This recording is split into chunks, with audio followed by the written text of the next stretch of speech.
Hello students, we are discussing the chapter light, reflection and diffraction. Previous video में हमने reflection पूरा cover कर लिया है। जिसने भी वो वीडियोस नहीं देखी हैं, जो भी हमारे नए व्यूअर्स हैं, जिन्होंने सब्सक्राइब किया है अभी, वो लास्ट की जो वीडियोस हैं वो सारी देखें, जिसमें रिफ्लेक्शन वाला पोर्शन कंप्लीट है, जिसमें हमने किया था मिरर फॉर्मूले के ऊपर सारी न्यूमेरिकल्स, रे डायग्राम की एक्सप्लेनेशन हमने अच्छी तरह की है वहां पे। अब जो हम स्टार्ट कर रहे हैं, ये चैप्टर का सेकेंड पार्ट है। न्यूमेरिकल इस पार्ट से भी आ सकता है या वो उस पार्ट से भी आ सकता है, रिफ्लेक्शन या फिर रिफ्रैक्शन में से आ सकता है। ठीक है, अब हम पढ़ रहे हैं अबाउट रिफ्रैक्शन। अब हमने जो पढ़ा था रिफ्लेक्शन, उसमें क्या था कि जो लाइट थी, इंसिडेंट लाइट, वो किसी शाइनी सरफेस से टकरा के वापस आ रही थी। ठीक है, मतलब उसमें जो, अब देखो रिफ्लेक्शन और रिफ्रैक्शन में क्या फर्क है।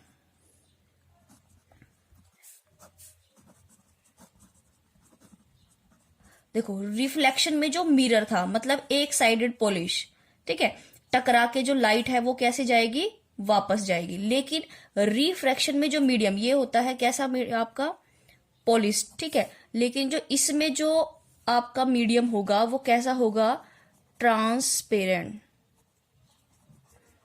ट्रांसपेरेंट आपका मीडियम होगा। जैसे लाइट आपने देखा है, जो आपकी विंडो होती है, ठीक है, डोर्स के जो जिनमें ग्लास लगा होता है, लाइट क्या होती है, धूप है या कुछ भी लगाओ आप, ठीक है, जो लाइट है वो क्या होती है, उसको क्रॉस आउट करती है। तो ये क्या है आपका, इस प्रोसेस को हम बोलते हैं रिफ्रैक्शन। बट जो एक्चुअल डेफिनेशन है वो क्या होती है,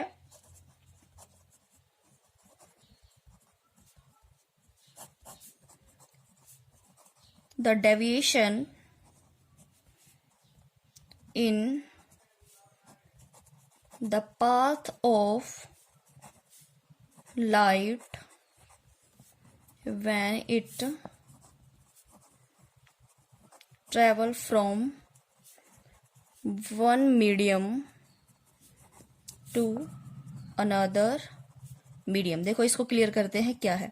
मतलब डेविएशन का मतलब है कि अपने पाथ से विचलित हो जाना, मतलब हट जाना। जिस पाथ से वो आ रही थी बिल्कुल सेम उसी से नहीं जाएगी, थोड़ा सा इधर उधर हो जाएगी। ठीक है, कब, जब वो एक मीडियम से दूसरे मीडियम में जाती है। अब यहाँ पे हम ये जो टर्म पढ़ी है हमने, मीडियम, दो मीडियम ऐसा क्या है कि दो मीडियम किस तरह से होते हैं। देखो आपने देखा है कई सारे फिनोमिना इसके ऊपर हमने पढ़े हैं। जैसे कि आपने अगर पेंसिल को किस में डाला, ग्लास में डाला, जिसमें क्या भरा हुआ है, पानी भरा हुआ है, तो वो जो पेंसिल है आपको वो कैसी दिखाई देती है, थोड़ी सी टूटी हुई दिखाई देती है।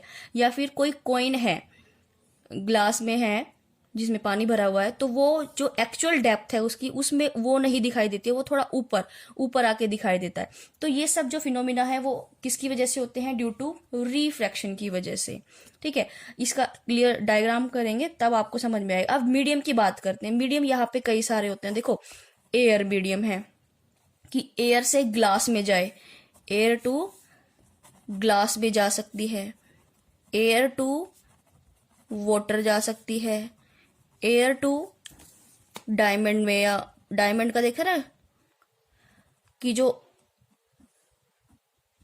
वो शाइन करता है, वो क्यों करता है, रिफ्रैक्शन। वहां पे प्रोसेस तो दूसरा है, TIR, total internal refraction, but वहां पे भी इसी तरह से एयर से डायमंड में, एयर टू कैरोसिन ऑयल होता है, किसी चीज में भी अदर मीडियम में जाना। ठीक है, ग्लास स्लेब हो गई, ये सब चीजें। तो ये है मीडियम 1 2, या फिर उल्टा भी हो सकता है, वाटर टू एयर भी आएगी। ठीक है, तो ये अलग अलग मीडियम्स हो गए, ये होते हैं मीडियम।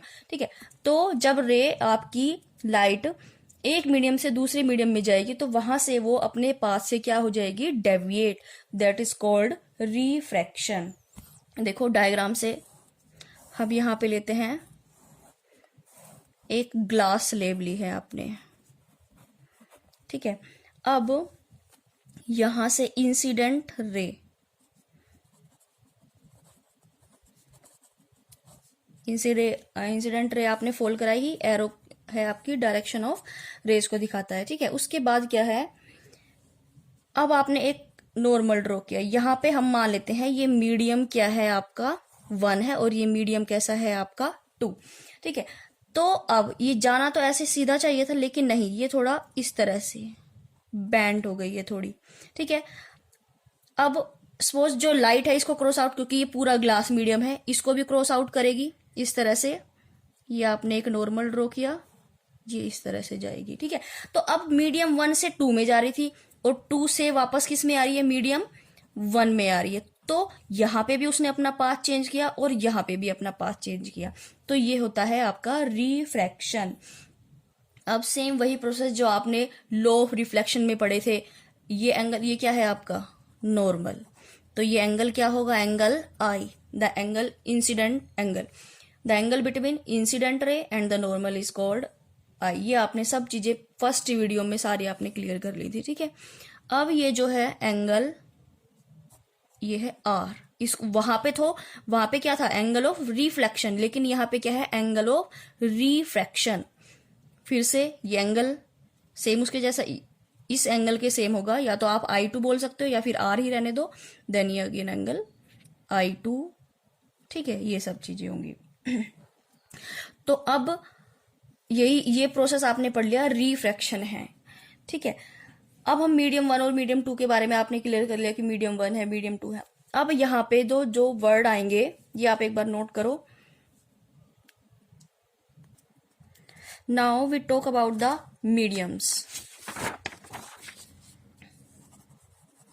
मीडियम आपके इसमें दो तरह की बात करेंगे आप, एक बात करेंगे रेयर मीडियम की, and the second is denser medium. ध्यान से समझो ये क्या है। देखो, रेयर मीडियम एक आप तरह से लगा सकते हो लाइटर मीडियम होगा, ठीक है, लाइटर मीडियम। और ये होगा डेंस मीडियम, मतलब उसकी जो डेंसिटी होगी मास पर यूनिट वॉल्यूम वो ज्यादा होगी। रेयर मीडियम क्या होता है, एक हल्का मीडियम आप लगा सकते हो, ठीक है, उसको हम बोलते हैं रेयर मीडियम, ठीक है। अब देखो क्या है, जब आपकी रेयर मीडियम व्हेन लाइट, ये कट करते हैं, when light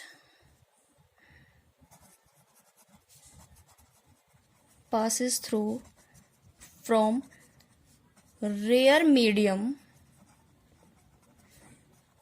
to denser medium,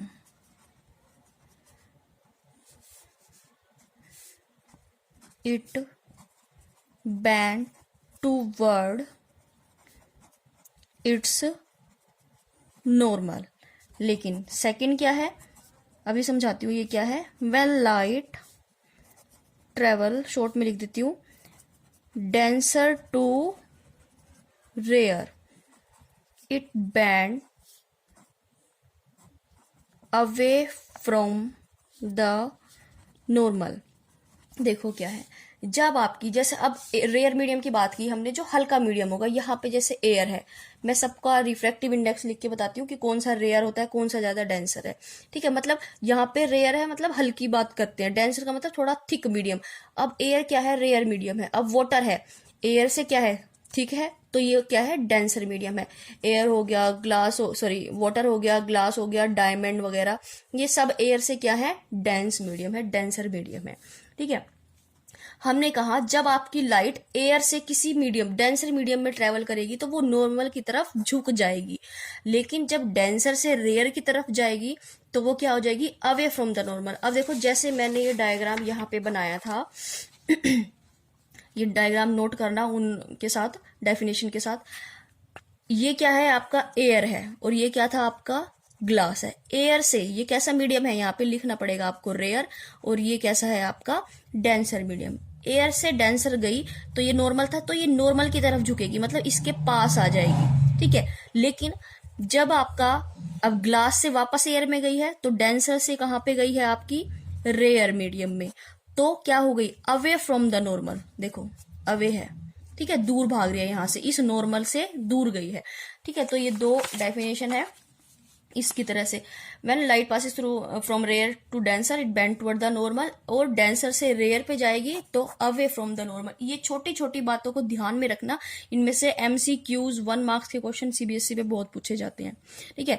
अब एक चीज है, स्पीड ऑफ लाइट डिपेंड करती है आपकी मीडियम पे। अब देखो, जब लाइट आपकी एक मीडियम से दूसरे मीडियम में जाएगी तो कुछ ना कुछ उसकी स्पीड पे भी फर्क पड़ता है,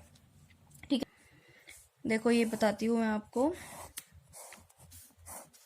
इस तरह से, और अच्छी तरह क्लियर हो जाएगा। देखो, तब रेयर से रेयर टू डेंसर जाएगी, इसमें क्या पढ़ेंगे हम, डेंसर टू रेयर जाएगी। ये अपने माइंड में हमेशा के लिए रखना। जब रेयर से डेंसर में जाती है तो स्पीड स्पीड आपकी कैसी हो जाएगी, स्लो डाउन। ठीक है, इसमें कैसी हो जाएगी आपकी स्पीड अप, बढ़ जाएगी स्पीड। और इसमें ये फर्स्ट पॉइंट था, ये सेकंड है, टूवर्ड नॉर्मल, इसमें अवे फ्रॉम नॉर्मल जाएगी। थर्ड पॉइंट क्या है, angle of i is greater than angle of r, और इसमें angle r is greater than angle i. ठीक है, देखो अंडरस्टूड सी बात है, ये स्पीड का तो है, ये हमने बता दिया। एंगल के बारे में पढ़ते हैं कैसे है ये। देखो आपने यहाँ पे पढ़ा, जब ये रिफ्रैक्टेड रे नॉर्मल की तरफ झुकेगी तो एंगल यहाँ पे देखो कम नहीं हो जाएगा, है ना। तो एंगल आई ज्यादा होगा, बड़ा होगा देन द एंगल आर से। तो यही तो पढ़ा हमने, जब रेयर से डेंसर जाएगी तो angle i is greater than angle r. But यहाँ पे देखो एंगल आर क्या होगा, यहाँ पे इस तरह से ओपन हो जाएगा, ये अवे फ्रॉम द नॉर्मल जाएगी। तो क्या होगा यहाँ पे, तो रिफ्लेक्टेड, यहाँ पे तो ये रिफ्लेक्शन हुआ है ना, तो एंगल आर बोल सकते हो इसको, एंगल आई टू बोल सकते हो, तो वही है। तो एंगल आर वहां पे क्या हो जाएगा, ग्रेटर देन द एंगल आई। इसे आप एक बार नोट करें।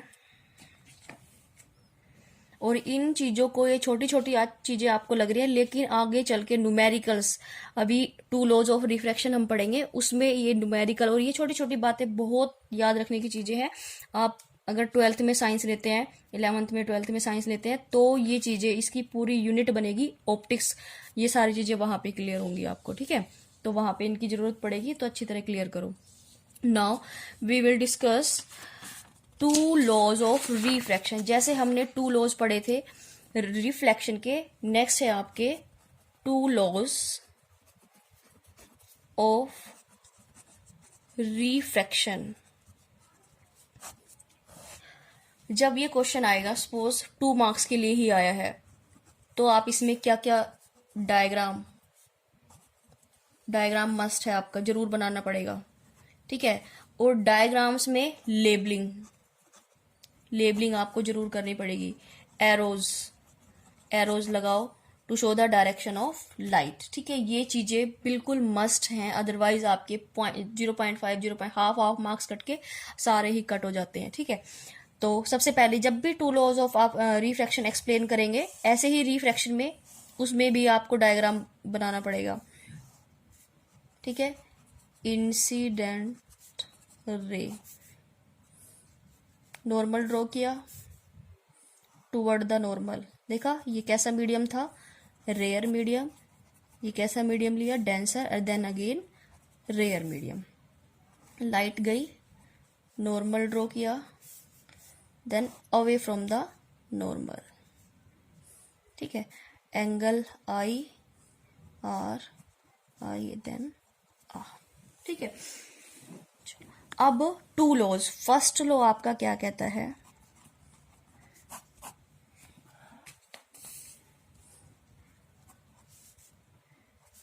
द रेशियो ऑफ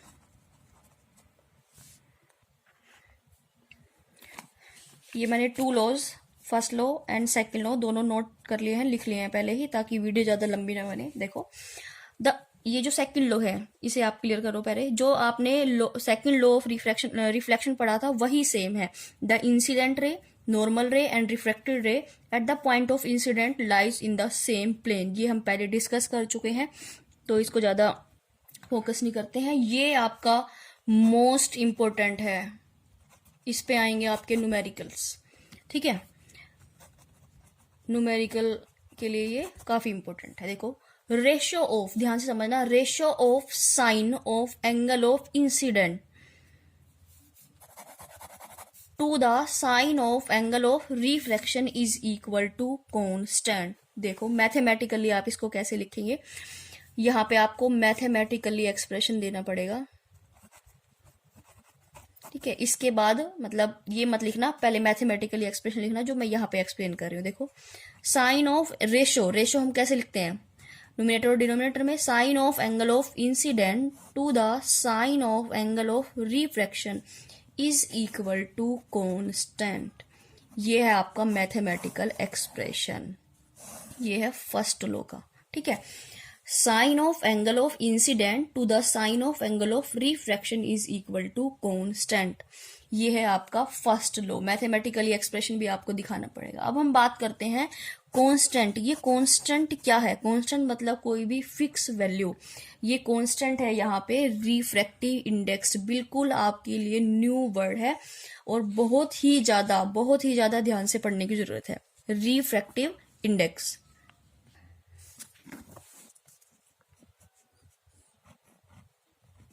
नोटेशन आपको किसी बुक में एन से मिलेगी, किसी में यू म्यू से मिलेगी, ऐसे न्यू, ये 2 1, ये होता है refractive index of medium 2 with respect to 1। अभी इसके बारे में हम बात करते हैं, ये आप एक बार नोट कर लो।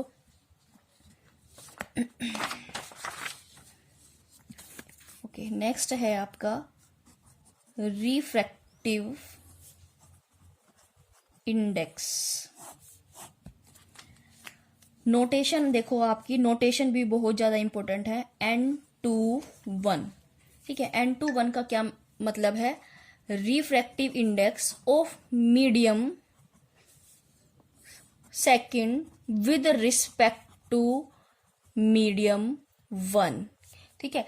यहाँ पे अब इसका जो फॉर्मूला है उसमें भी फर्क है और बोलने में फर्क होता है कि देखो, रिफ्रैक्टिव इंडेक्स लिखते कैसे हैं? रिफ्रैक्टिव इंडेक्स ऑफ किसका निकाल रहे हैं? मीडियम सेकंड का। किसके रिस्पेक्ट में निकाल रहे हैं? 1 में। अगर मैं कहूं N12 है तो refractive index of medium 1 with respect to medium 2, मतलब मीडियम 2 को लेके हम किसका निकाल रहे हैं? मीडियम 1 का निकाल रहे हैं, ठीक है। लेकिन इसमें जो पहले लिखा जाएगा उसका निकाल रहे हैं किसके रिस्पेक्ट में? दूसरे वाले के। Refractive index of medium 1 with respect to medium 2। अब यहाँ पे फॉर्मूले की बात करते हैं। N21 का जो फॉर्मूला बनेगा वो कैसे? रिफ्रैक्टिव इंडेक्स होता क्या है? देखो, speed of light in medium, अच्छा मीडियम 1 और 2 है क्या? मीडियम 1 होता है जहां से लाइट आ रही है। सपोज देखो, ये था इस तरह से, ये मीडियम 1 होगा, ये 2 होगा, ठीक है। क्योंकि जहां से लाइट आती है हम उसको 1 मानते हैं, जिसमें जा रही है, एंटर कर रही है, उसको मीडियम 2, ठीक है। अब यहां पे क्या है कि medium refractive index of medium 1 निकाल रहे हैं, मतलब यहां से वापस, ये 1 हो गया ना, दोबारा से यहां जा रही है, तो विद रिस्पेक्ट टू मीडियम 2। तो फॉर्मूला है N21, speed of light in medium 1 divided by speed of light in medium 2। देखा, जिसका निकाल रहे हैं उसको नीचे लिखेंगे और जिसके रिस्पेक्ट में निकाल रहे हैं उसको ऊपर। अब देखो, जैसे मैं बात करती हूँ, सपोज एक एग्जांपल लेके चलते हैं। मैंने कहा ये मीडियम 1 है, ये 2 है, ये मीडियम 1 है, मतलब ये एयर है। अब लाइट हमारी जो एंटर की है, ये नॉर्मल, इंसिडेंट रे और ये, ठीक है। अब इसका निकालना है आपको, तो क्या लिखोगे? Speed of light in medium air, क्योंकि एयर से एंटर कर रही है, वहां पे मीडियम 1 से सेकंड में जा रही है, तो speed of light in glass, ये यहां। और इसको लिखोगे कैसे? N, पहले क्या आएगा? किसका निकाल रहे हो? ग्लास का, तो G और A। Refractive index of glass with respect to air. Clear हो गया ये, ठीक है। अब नेक्स्ट हम बात करते हैं notation of N12, refractive index of medium 1 with respect to 2। क्या होगा? Speed of light in medium 2 divided by speed of light in medium 1। Clear है? इसको सेम चीज वही, अब दोबारा से एक एग्जांपल लेके चलते हैं। जो रे ऑफ लाइट थी यहां से इधर ग्लास से किस में जा रही है, एयर में। ठीक है, तो ये कैसे लिखोगे, रिफ्रैक्टिव इंडेक्स ऑफ मीडियम 1, यहाँ पे क्या है, एयर है, एयर ग्लास। हम किसका निकाल रहे हैं, रिफ्रैक्टिव इंडेक्स ऑफ मीडियम 1, मतलब एयर का निकाल रहे हैं विद रिस्पेक्ट टू ग्लास में। तो यहाँ पे क्या आ जाएगा, speed of light in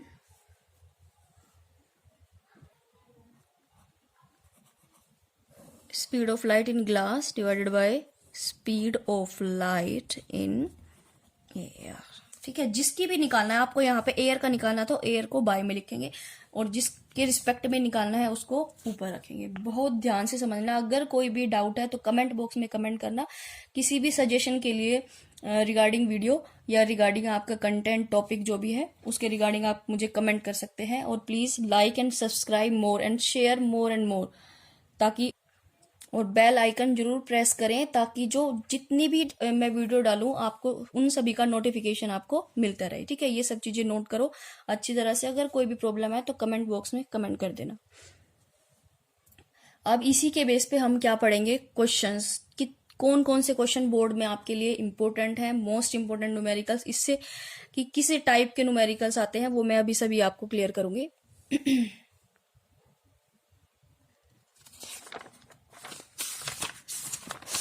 now कुछ इंपॉर्टेंट टर्म्स हैं आपकी related to in refractive index.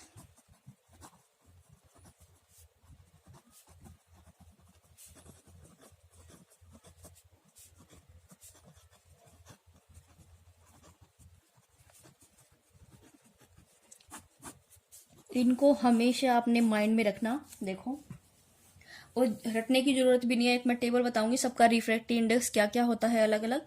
ठीक है, अब देखो, अब जो स्पीड ऑफ लाइट है आपकी किस पे डिपेंड करती है, आपके refractive index of the medium. कि आपका, आपने सपोज मीडियम लिया है, आपने ग्लास लिया है, या मीडियम आपने लिया है वाटर लिया है, या आइस लिया है, या कैरोसिन ली है, या डायमंड लिया है। तो इसमें उस लाइट की जो स्पीड होगी वो डिपेंड करता है उसके रिफ्रैक्टिव इंडेक्स पे, कि आपने कौन सा मीडियम लिया है तो उसमें कितनी स्पीड हो जाएगी। ये न्यूमेरिकल्स भी करते हैं अभी। देखो, अब हमने कहा जो डेंसर मीडियम होगा, denser medium has large refractive index, मतलब जो जितना ज्यादा डेंस मीडियम होगा, ठीक है, उतना ही उसका रिफ्रैक्टिव इंडेक्स ज्यादा होगा। अब और एक चीज है, ये फॉर्मूले से रिलेटेड है, इसमें रटने की कोई बात नहीं है। Speed of light is fastest in that medium whose refractive index is lowest। अब देखो ये कैसे आया, ये कहां से आया। अब हमने पढ़ा, सपोज ये था, ठीक है, तो इसमें क्या था, स्पीड ऑफ लाइट, फॉर्मूला क्या है रिफ्रैक्टिव इंडेक्स का, इन medium 1 speed of light in medium 2। देखो, हमने कहा speed of light is fastest, ज्यादा होगी किसमें, जिसका रिफ्रैक्टिव इंडेक्स लोएस्ट होगा। अब देखो, रिफ्रैक्टिव इंडेक्स और स्पीड आपस में क्या है, इनवर्सली प्रोपोर्शन है। अगर यहाँ पे स्पीड ज्यादा होगी इस मीडियम की तो रिफ्रैक्टिव इंडेक्स कैसा होगा, कम हो जाएगा। अगर इसकी स्पीड ज्यादा होगी तो ये कम होगा, अगर स्पीड ज्यादा होगी मीडियम की तो ये कम, अगर ये कम है तो ये ज्यादा हो जाएगा। इनवर्सली प्रोपोर्शन है ना। तो रिफ्रैक्टिव इंडेक्स और स्पीड ऑफ लाइट, यहाँ पे आप v से दिखा सकते हैं, स्पीड ऑफ लाइट आपस में क्या होते हैं, इनवर्सली प्रोपोर्शनल। जिसका, अब देखो रिफ्रैक्टिव इंडेक्स मैं आपको बता देती हूँ, नोट कर लेना। एयर का रिफ्रैक्टिव इंडेक्स ये होते हैं मीडियम, और रिफ्रैक्टिव इंडेक्स एयर का होता है 1.003, आइस का होता है 1.31। जो मोस्ट इंपॉर्टेंट है वही सिर्फ याद करने हैं और बाकी का कुछ नहीं देखना। वाटर का पूछा जाता है 1.33। न्यूमेरिकल्स भी आते हैं, न्यूमेरिकल्स में वो आपको दे मतलब गिवन रखते हैं कि किसका है कितना,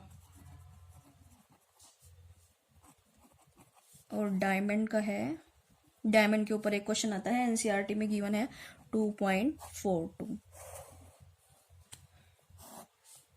अब देखो जिसका ज्यादा, जितना ज्यादा रिफ्रैक्टिव इंडेक्स है उतना ही वो ज्यादा डेंसर है। देखो एयर का सबसे कम रिफ्रैक्टिव इंडेक्स है, तो इसका मतलब एयर कैसा मीडियम है, इन सबसे कम डेंसर है। कम डेंसर है तो इसका मतलब वो रेयर है, और ये सारे क्या है, डेंसर मीडियम है।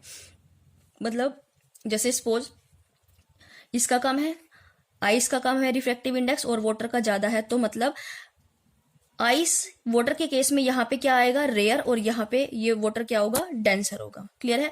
अब वाटर और डायमंड की बात करते हैं। ये इसका रिफ्रैक्टिव इंडेक्स ज्यादा है और वाटर का कम है, तो दैट मीन्स वाटर यहाँ पे क्या हो गया, रेयर मीडियम हो गया, और डायमंड क्या हो गया आपका, डेंसर मीडियम हो गया। ठीक है।